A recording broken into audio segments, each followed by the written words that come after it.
Assalamualaikum Bu Nanda. Waalaikumsalam Bu Eka.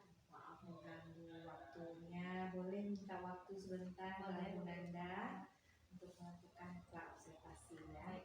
Oke, jadi begini Bu Nanda, kira-kira kapan saya bisa mengobservasi di kelas Bu Nanda? Besok boleh Bu Eka. Oke, terima kasih banyak itu ya. Jadi besok itu untuk mata pelajaran apa itu Bu Nanda? Mata pelajaran IPAS, nanti materinya ekosistem. Gitu ya, IPAS kelas 5 Iya, kelas 5. tentang materi ekosistem. Kalau boleh tahu Bu Nanda, apa tujuan pembelajaran dari kegiatan besok itu? Untuk kegiatan besok ada 2 tujuannya Bu. Yang pertama dengan pemberian masalah kepada siswa, nanti peserta didik dapat menganalisis keterkaitan antara komponen ekosistem. Kemudian nanti kedua, peserta didik diminta membuat maket ekosistem. Dengan kegiatan tersebut, peserta didik mampu memahami komponen abiotik dan komponen biotik yang terdapat pada ekosistem tersebut. Jadi ada 2 tujuan pembelajarannya ya Bu Nanda ya. Kemudian apa itu area pengembangan yang hendak dicapai dalam pembelajaran ini Bu Nanda? Area pengembangan yang hendak dicapai, yang pertama keyakinan kelas Bu. Kemudian KSE yang berkaitan dengan speaking pada proses pembelajaran. Kemudian pembuatan maket ekosistem darat nanti siswa membuat. Oke. Jadi area pengembangannya yang pertama dengan keyakinan kelas dulu ya Bu Nanda ya. Kemudian juga ada KSE, speaking ya. Kemudian juga nanti ada pembuatan maket. Lalu apa strategi yang Ibu Nanda terapkan dalam pelaksanaan pembelajaran ini? Strategi yang digunakan PBL Bu, Project Based Learning, dengan memberikan siswa permasalahan terlebih dahulu, kemudian mengelompokkan siswa dan siswa dalam kelompok menghasilkan sebuah karya. Menghasilkan sebuah karya ya, itu maket tadi. Ya, maket. Oke, baik. Lalu apakah Bu Nanda bisa mengira-ngira ini kira-kira tantangan apa itu yang akan Bu Nanda hadapi dalam pembelajaran? Kira-kira dalam mengkondisikan peserta didik mungkin yang berikan. Maksud peserta didik di situ mungkin dia aktif tapi menimbulkan kebisingan jadinya. Dan masing-masing kelompok itu membutuhkan waktu yang berbeda-beda dalam menyelesaikan karya tersebut. Jadi Bu Nanda sudah menyadari ya, kemungkinan tantangan yang akan ada besok ya. Lalu dengan tantangan yang mungkin akan muncul besok, kira-kira apa upaya yang akan Bu Nanda lakukan untuk meminimalisir tantangan ini? Yang pertama, mengingatkan kembali tentang keyakinan kelas yang telah dibuat sebelumnya. Kemudian memfokuskan siswa kembali. Dan untuk perbedaan waktu itu mungkin saya menggunakan pengayaan nantinya. Baik, terima kasih Bu Nanda. Semoga pelaksanaan dari pembelajaran tentang ekosistem besok bisa berjalan dengan lancar. Izin saya untuk bisa mengobservasi ya Bu Nanda. Baik. Oke, sukses untuk besok Bu Nanda. Terima kasih Bu.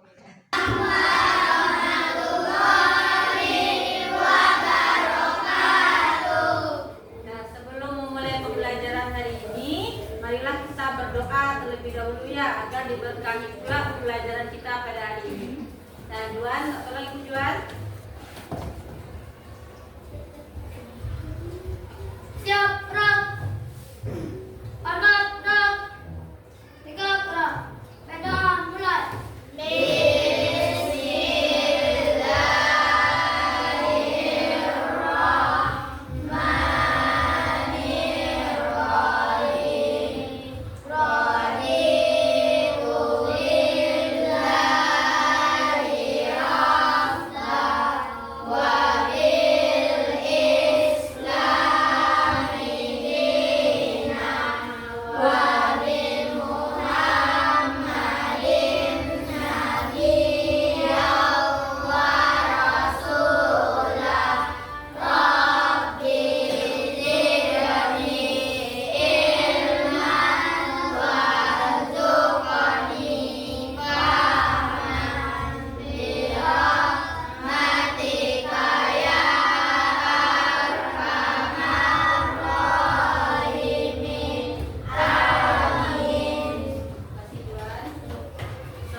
dibacakannya doa tadi berkah pula pembelajaran kita pada hari ini ya.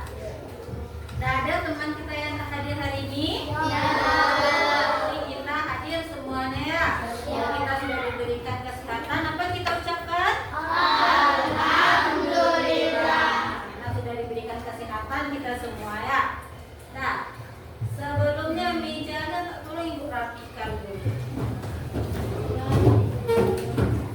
Nah, sudah siap menerima pembelajaran? Sebelum memulai pembelajaran biar lebih semangat, kita menyanyikan lagu wajib nasional dan lagu profil pelajar Pancasila ya. Dan tolong ibu pimpin temannya kan. Hari ini kita menyanyikan lagu Garuda Pancasila ya.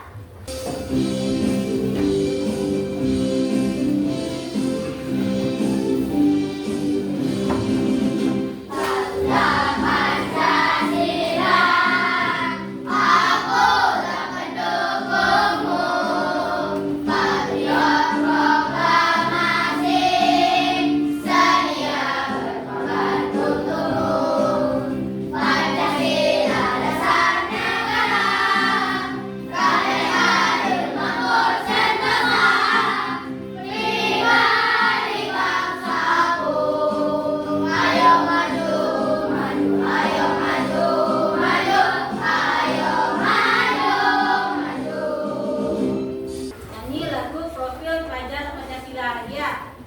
1, 2, 3.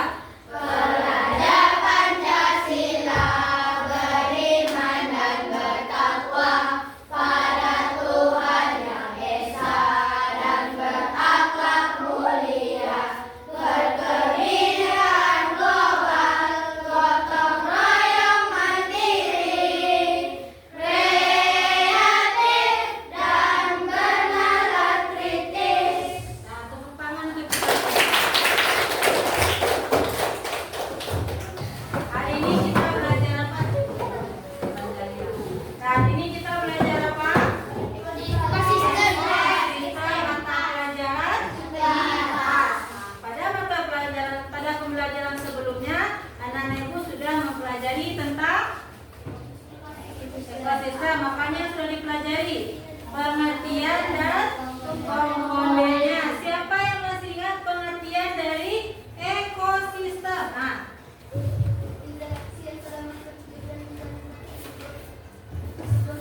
Nah, interaksi antara makhluk hidup dengan benda tak hidup di suatu lingkungan. Betul?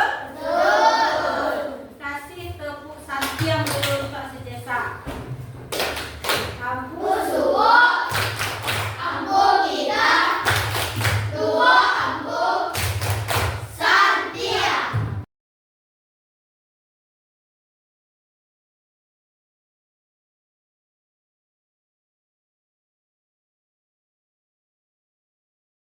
Nah, untuk pembelajaran hari ini kita akan mempelajari tentang hubungan antara komponen yang sudah dipelajari Ibu. Dengan pembelajaran hari ini, Ibu harapkan anak-anak Ibu nanti menambah pengetahuannya. Kemudian ketika dibawa ke kebun binatang, kita tahu, Ma, ini dia komponen biotik, Ma. Ma, ini dia komponen abiotik, Ma. Kan bangga kita kasih tahu kan? Nah, nanti juga kita akan membuat sebuah maket ekosistem yang dikerjakan secara berkelompok. Sekarang Ibu punya pertanyaan. Kalau sekiranya di muka bumi ini oksigen habis, apa yang akan terjadi pada kita? Kalau manusia tidak hidup atau meninggal. Kenapa kita bisa meninggal karena oksigen tidak ada? Karena kita tidak bisa bernapas. Kalau kita manusia komponen apa tuh? Biotik. Kalau oksigen? Abiotik. Nah, itu hubungannya. Kalau tidak ada udara atau oksigen, maka manusia sebagai komponen biotik tidak bisa dia hidup ya. Apapun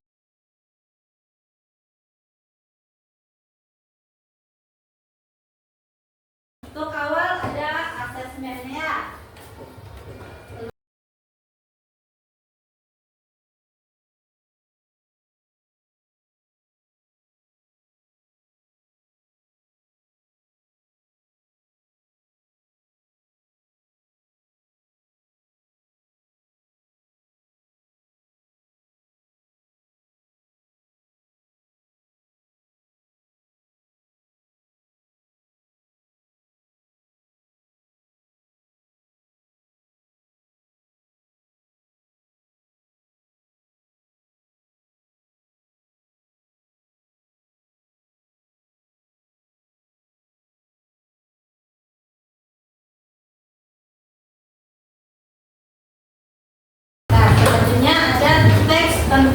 ekosistem. Siapa yang bisa membantu membacakannya ke depan? Cepat.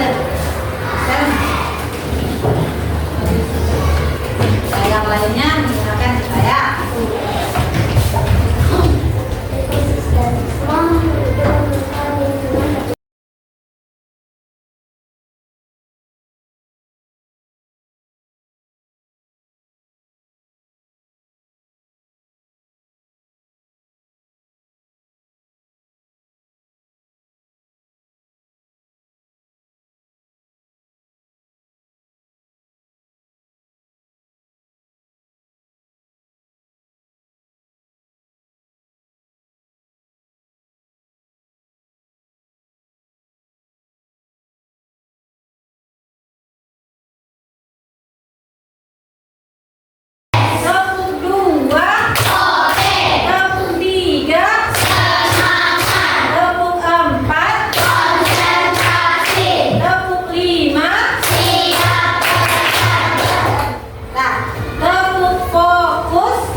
Di depan sini ada market ekosistem dan juga ada ekosistem air ya. Nah, di sini apa namanya nih tumbuhannya? Akuarium. Akuarium. Akuarium ekosistem apa berarti? Darat, biar atau laut atau perairan?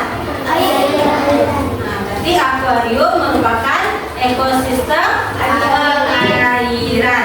Sementara ini ada dibuat market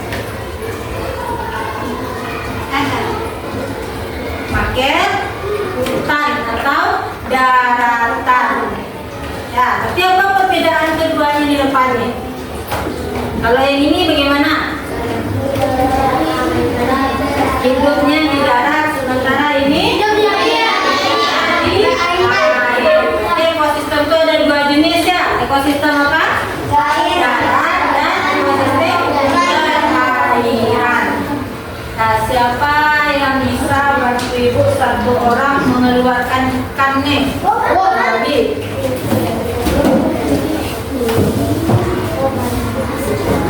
Dan yang mana yang bisa lebih keluarkan? Nah, keluarkan dulu. Taruh tangan terlebih dulu ya.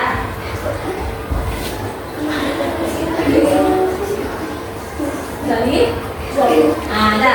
Nih sekarang ikannya Selby pegang di tangannya.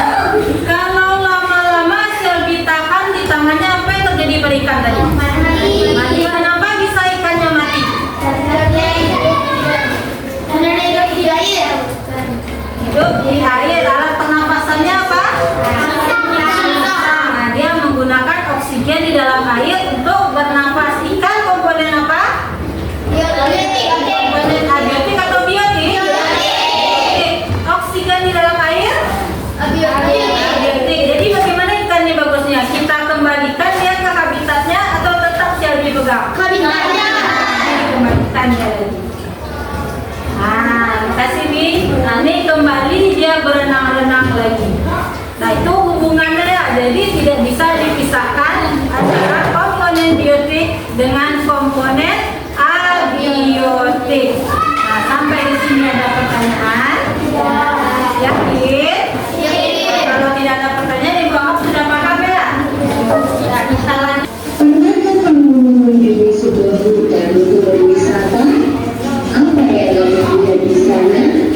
Kamu mungkin akan melihat barisan pepohonan yang lebat, pohon yang tumbuh merambat, rumput atau semak belukar.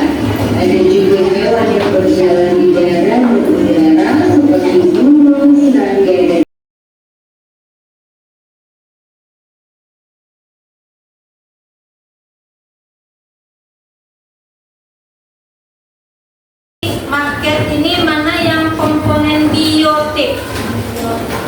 yang lain lagi yang belum tampil lagi. Nah, Depot, maju ke depan, Pot. Mana yang di sini yang komponen biotik, Pot? Nih, apa lagi? Tunjukkan sama temannya. Nih komponen biotik. Yang mana lagi? Nah, tunjukkan sama temannya, Pot. Tunjukkan ke temannya. Nah, ini juga komponen biotik. Mana lagi, Pot? Nah, ini juga ada 2 buah jerapah. Ada yang lain, Pot? Nah, mana lagi? Nah, ada ular. Ini angkat, Pot. Nah, ada ular warna hijau. Nah, itu yang komponen biotik. Nah, kasihlah tebusan tiang dulu untuk si Depot. Aku tua, aku kita, dua aku, Santia. Takut itu tadi.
ekosistem.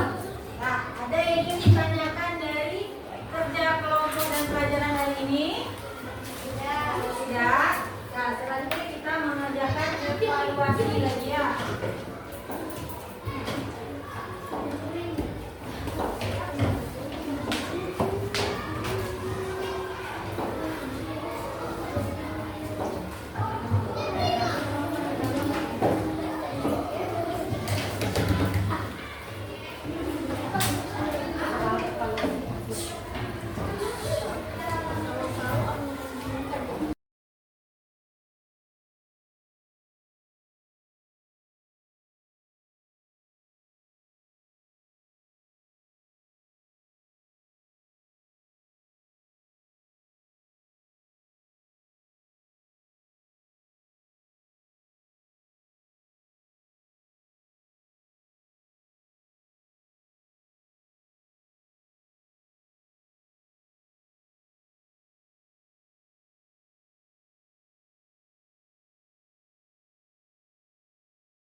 Nah, sekian pembelajaran kita hari ini. Sebelum kita tutup, jadi apa yang sudah kita pelajari hari ini?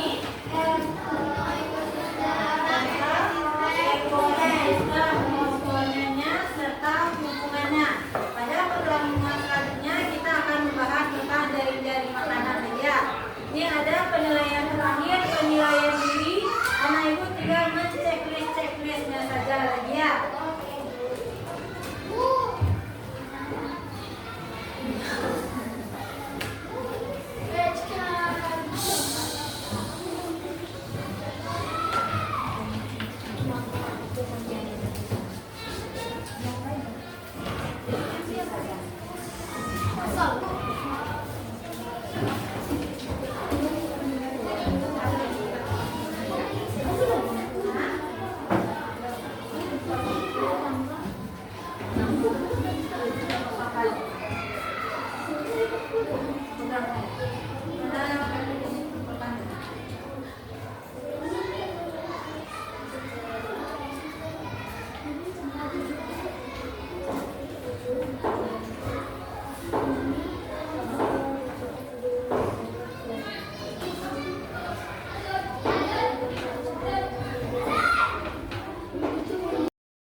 rekan sejawat saya yaitu Ibu Sylvia Miranda. Baik, jadi pada hari ini kami akan melakukan percakapan pasca observasi kelas. Baiklah, Assalamualaikum Ibu Nanda. Bagaimana kabarnya hari ini? Iya. Sebagaimana yang sudah kita jalani ya Ibu Nanda, bahwa kemarin kita sudah melaksanakan pra-observasi di kelas Ibu dan juga observasi di kelas Ibu Nanda. Jadi berdasarkan kegiatan yang sudah kita laksanakan tersebut, kira-kira bagaimana perasaan Ibu Nanda setelah melakukan kegiatan pra-observasi dan observasi kemarin? Perasaan setelah melaksanakan observasi dan pasca observasi dan observasi yang sudah senang mereka karena berbeda dengan yang sebelumnya. Kalau sebelumnya membayangkan kan kita dinilai, kita lebih beban sama kita, tapi sekarang kita lebih dibimbing, diarahkan di mana yang kurang, itu yang lebih diperbaiki. Jadi tahu di mana kita harus memperbaiki, di mana kurang. Oke, baiklah. Jadi Bu Nanda, kira-kira ada setelah Bu Nanda melaksanakan kegiatan observasi kemarin, adakah hal-hal yang sudah baik yang Bu Nanda lakukan? Alhamdulillah sudah ada mereka dengan memasukkan PSI kemarin mereka yang dan instruksi untuk siswa lebih bersemangat, membantu siswa juga ketika dia sudah kehilangan fokus menjadi fokus lagi. Itu di bagian kelebihannya ya Bu Nanda ya, dimana dengan Ibu menerapkan pembelajaran sosial emosional dengan memberikan speaking ya kemarin ya, anak lebih bersemangat dan bisa memfokuskan anak juga ya. Kemudian adakah kekurangan yang Ibu temukan dalam kegiatan pembelajaran kemarin? Kekurangan waktu mereka kan dia berkelompok mengerjakan suatu karya, itu kekurangan waktu untuk siswa dalam menyelesaikan karya tersebut. Jadi kalau dari skala 0 sampai 10 kira-kira posisi Bu Nanda berada di mana? Kalau sekarang kan masih belajar, jadi kira-kira di rentang 7 dan 8 karena rasanya masih banyak untuk belajar lagi. Baik. Jadi adakah hal-hal yang perlu Ibu Nanda tingkatkan ke depannya? Yang ini dan itu terus membantu siswa mengembangkan, kemudian dia menemukan idenya, kemudian mengembangkan ide-ide siswa tersebut, kemudian berusaha untuk memenuhi kebutuhan siswa yang tentunya beragam. Ya, jadi memerlukan lagi ya peningkatan ya supaya anak-anak itu bisa lebih leluasa mengeluarkan idenya ya Bu Nanda ya. Baik. Kemudian apakah rencana tindak lanjut ke depannya untuk memenuhi kebutuhan murid yang beragam tadi Bu Nanda? Pembelajaran mereka berarti dengan pembelajaran berdiferensiasi, mereka menyesuaikan kebutuhan siswa, baik itu diferensi proses, konten, maupun produk nantinya. Jadi melalui pembelajaran berdiferensiasi tersebut, mereka berharap kebutuhan siswa yang beragam itu dapat terpenuhi. Jadi kira-kira kapan waktunya Ibu Nanda mempersiapkan pembelajaran berdiferensiasi tersebut? Dan penyusunan PPP Disusun dulu di RPP-nya, dimasukkan ya bagaimana diferensiasi konten, proses dan produknya ya. Oke, baik. Jadi dalam komitmen dalam pembelajaran di kelas,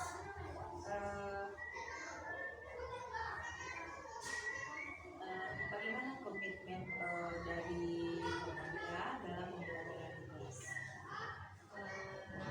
dengan menerapkan pembelajaran berdiferensiasi dan menggabungkannya dengan PSC, sosial emosional siswa, sehingga siswa dapat termotivasi dalam belajar dan kebutuhannya terpenuhi. Jadi dengan lebih meningkatkannya keterampilan dalam pembelajaran berdiferensiasi dan juga pembelajaran sosial emosional ya. Oke, supaya anak lebih punya karakter yang baik ya, termotivasi dan juga mampu memenuhi kebutuhan beragam dari siswa-siswa, tentunya level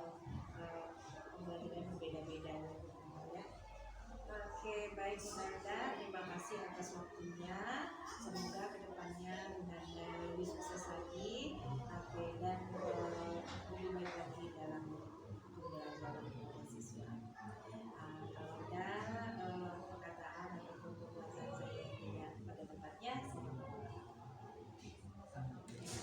terima kasih atas sama-sama Bu Nanda. Ya, terima kasih ya Bu Eka. Iya. Terima kasih Bu Nanda sudah melaksanakan kegiatannya, di mana Bu Eka itu mendapatkan tugas ya Bu Nanda ya, mendapatkan tugas dalam membimbing dengan sejawat ya Bu Eka ya, mulai dari membuat RPP. Ya, mulai dari membuat RPP, berarti Bu Eka sudah bisa mengarahkan Bu Nanda bagaimana RPP yang berdiferensiasi tersebut ya Bu Eka ya. Nah, sampai Bu Eka sudah melaksanakan pra-observasi. Nah, dari hasil percakapan Bu Eka dengan Bu Nanda tadi, saya juga merasa bangga ya Bu Eka, karena rekan sejawat yang Bu Eka observasi merasa senang. Ya, merasa senang dengan kegiatan yang Bu Eka lakukan, dan juga merasa senang bahwa tidak terbebani dalam berkegiatan observasi ya Bu Nanda ya. Jadi saya juga mendengar dari mulai kelas saja Bu Nanda sudah merasa senang. Nah, memang seperti itu yang kita lakukan Bu Nanda, yang supervisi itu kita melakukan 3 tahap ya Bu Eka ya. Nah, mulai dari pra-observasi, di mana pra-observasi itu tujuannya adalah untuk menggali Bu Nanda. Mungkin Bu Eka kemarin itu ada menanyakan apa kira-kira tujuannya yang Bu Nanda Bu Eka ya, apa kira-kira tujuan yang akan disampaikan pada pembelajaran, kemudian bagaimana strateginya mungkin ya. Nah, itu semua kan dari Bu Nanda. Nah, strateginya dari Bu Nanda, kemudian langkah-langkahnya dari Bu Nanda. Nah, begitulah coaching itu Bu Nanda. Nah, mungkin Bu Nanda sudah merasakan bagaimana arti coaching itu sebenarnya. Sampai ke observasi. Nah, ketika observasi mungkin kalau dulu Bu Nanda ketika tahu kepala sekolah mau mengobservasi, mungkin Bu Nanda merasa deg-degan ya, merasa takut, merasa ada sesuatu yang apalah dalam tanda kutip ya Bu Eka ya. Tapi ternyata setelah dilakukan bersama rekan Bu Nanda, Bu Eka, ternyata observasinya berjalan dengan lancar dan merasa senang juga. Dan mungkin Bu Nanda ini lagi ya diobservasi oleh Bu Eka. Nah, iya. Kemudian kepada Bu Eka, kami juga mengharapkannya Bu Eka, tidak hanya kepada Bu Nanda saja kita berbagi kepada semua rekan sejawat yang ada di sekolah ini. Jadi sama-sama merasakan ternyata yang supervisi itu tidak tidak hal yang menakutkan bagi kita. Nah, itu tujuannya. Nah, makanya sekarang ini bukan supervisi lagi, observasi, diganti kata-katanya itu observasi kelas namanya. Jadi saya sebagai pendamping dari Ibu Eka juga mohon kepada Bu Nanda, yang pertama tetap mengembangkan apa yang Bu Nanda miliki di sekolah ini, juga bisa berbagi dengan teman yang lain.